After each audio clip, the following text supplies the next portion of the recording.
之前在买房子的时候，我们还在想尽各种办法，毕竟那个时候可能首付不太够，因为有硬性要求是30%，又或者说没有购房资格，我们需要等时间，或者说有的楼盘根本贷不了款，我们还需要全款。总之，当时为了买房子，我们是想尽了各种办法，毕竟房价一直在涨。但是今年我们看到的情况完全不一样，因为房地产放开了限制，对吧？首付也降低了。最重要的还有一点就是今年连续4次降低了银行的利率。之前我们用商业贷款的话，大概利率是6%多，但是现在变成了3.9%。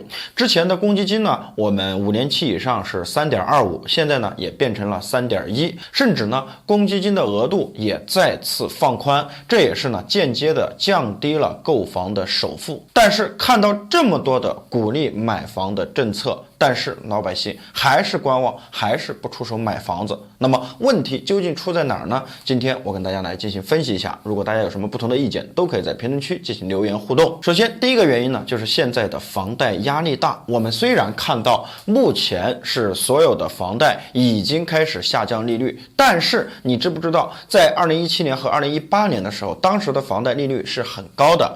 我记得我在2013年第一次参与卖房子的时候，当时的商业贷款利率是6.55%，但是后来又降了一些。到了2017年到2018年这个房贷利率又上去了，有的城市甚至到了7%的年化率。这也就意味着我们的房贷压力是很大的，而且当时房价很高。我们说在2017年到2018年的时候当时的全国的房价均价也达到了8000到9000的水平啊。这个要因城市而异，有一些人口流入的大城市，可能房价早都已经2万甚至是3万每平方了。这也就意味着我们每个月还款可能就到8000甚至是1万2万的水平。你想一想，我们的收入是有限的，对吧？两口子加起来一个月又能挣多少钱呢？在3、4线城市，两口子加起来可能一个月也就是5、6千块钱。在1、2线城市两口子一个月加起来可能会挣到2万块钱左右，但是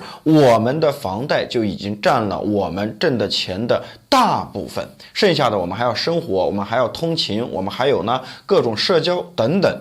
那么也就是说我们没有钱再去消费。很多人也意识到这个问题。我们之前在这个房贷的视频当中就跟大家算过这一笔账。不管在商业贷款当中你用等额本息还款法还是等额本金还款法，总之30年的时间基本上本金和利息是一样多的。那很多人看到这种情况基本上就会观望，况且现在的一个房价在走下坡路啊，基本上就是说有价无市的比较多，又或者说大家都不出手买房子很长时间卖不出去，这个交易的周期变长，所以更不容易去上手了。第二个方面的影响就是疫情的影响。其实有的时候我们忽略了疫情对我们的影响。很多人说我周边的朋友就没有受疫情的影响，相反人家获得风生水起。但你要知道一点，我们每一个人的财富都不一样，每个人的起点也不一样，每个人的工作状态收入也都不一样。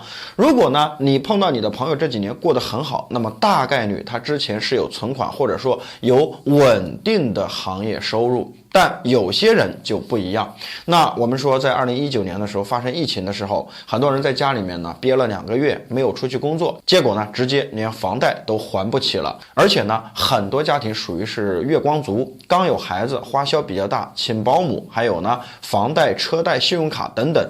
以前有各种各样的收入，还有各种补贴啊，我们可以四处出差去找机会去挣钱。但是疫情来了以后，有些行业是直接消失，有的行业是萎靡不振，有的企业本来有订单的，现在也没有订单的。你要知道这个影响是全球性的影响，而不是我们一个国家的影响。整个产业链受到了影响，那么和产业相关的所有的企业、供货商、材料商等等等等都会出现大问题，那么波及到的就是我们个人的收入问题。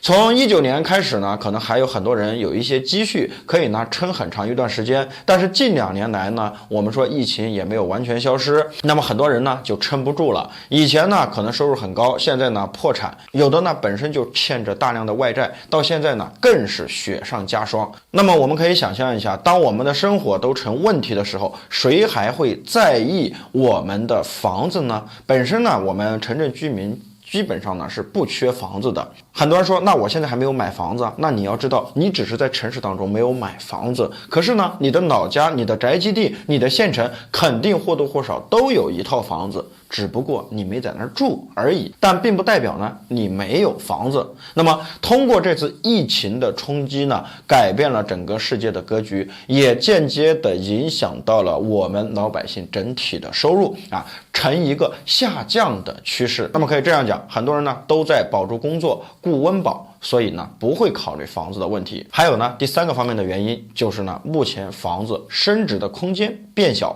过去20年为什么一直有炒房客？就是因为他知道房子能够替他赚钱。那你想一想，有些炒房客呢，通过亲戚朋友借到了100万，转身呢去买了一套100万全款的房子，过了几个月，这个房子呢就涨到了130万，甚至是140万，直接一脱手2、3个月的时间就赚了30、40万，那可比呢我们做小生意或者说呢去上班要挣得多得多。那怎么办呢？就会继续的借钱，扩大自己拿房的优势，紧接着在1、2年的时间里就赚的呢盆满钵满。还有呢，我们说很多企业，对吧？他们呢利用市场上的资源，挣到了钱以后，一部分钱用于发展，另外很大一部分钱就用于购买房产，而且呢他们是大手笔购买的就是核心地段的房产。企业呢一般喜欢呢买这个核心地段的写字楼、商铺以及公寓，然后对外进行出租。一旦这个企业出现了资金问题，马上就会把手中的这些优质地段的房产大量抛售进行套现，所以最后接手的就是我们普通的老百姓，买到了高价的房子。即使是当时买到了高价的房子，很多老百姓也认，为什么呢？因为买了以后过2年它还会升值啊，我还是有的赚。总之呢能够跑赢通胀，总之呢我付出的成本未来呢都会加倍的收回来，所以不担心。但是呢从2016年的年底提出了房住不炒，经历了2017年到2018年涨价去库存的阶段，到2021年的下半年，房价终于开始降了。到了2022年，房价回到了2019年的水平。那么我们再想一下，到了2023年，到了2024年，这个房价的整体水平会不会回到2016年之前的水平？我想大概率是有可能的。那么这个时候你出手买房子就叫高位接盘。可以这么说，在2017年到2018年买房子的那一群人，基本上现在呢都亏了。他们每一天还得还着房贷，但是呢房子每一天都在贬值，给大家的印象就是现在房价下行，房子不好卖，整体的房价呈下降的趋势，尤其是3、4线城市以及人口大量流出的城市，这样的房价下降的更为明显。还有的人认为呢，现在房子还在进行调控，这个价格呢还没有降到最低。那么我手中呢就以现金为王。第一呢，我并不缺房子；第二呢，这个时机并不合适买房子。大家都知道，房子的升值空间降了，也就意味着房子的金融属性开始降低。那么当然没有人愿意出手买房子。好了，今天的视频呢就讲到这里了，我们下期视频再见，拜拜。